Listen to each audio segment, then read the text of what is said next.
Were some of you students at Garfield then? If so, you remember how hard everyone worked to plan and create that new schoolyard just down the hill. We went on to improve schoolyards at Urban Promise Academy, Manzanita Seed, and Manzanita Community Schools. How did these changes happen? How did your schoolyard change this summer? Did it fall from the sky? Was it Christmas in September, or was it the Tooth Fairy? No, a lot of people worked very hard to make these changes happen. Some of the people will speak later, but I want to thank the people who really worked very hard. First, I want to thank David Kakashiba, who is your school board member, who inspires us and leads basic.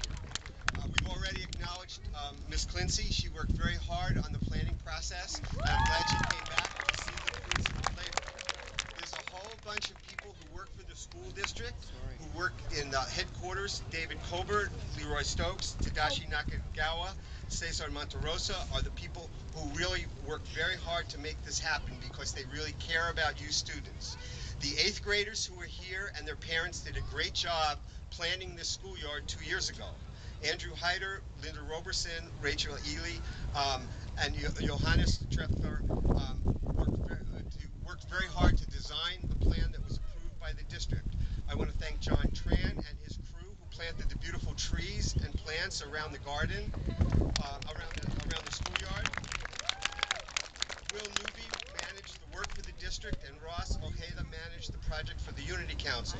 Bob Raheba from Redwood Construction repaved the yard, so it got rid of all those cracks that you guys were tripping on. Michael Kirkendall and Brian Schick from Landis Engineering, they made the ground level when they poured the asphalt, so it'll be flat for you.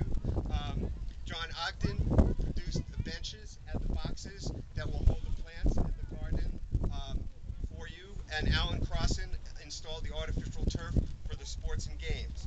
Finally, Harold Dees and the Peralta Service Corporation built this outdoor classroom for you to learn outside and relax under the trees. And as of yesterday, the final mural was done by Kurt Gadula, and I think it's still wet, so nobody climb up there and touch it, okay?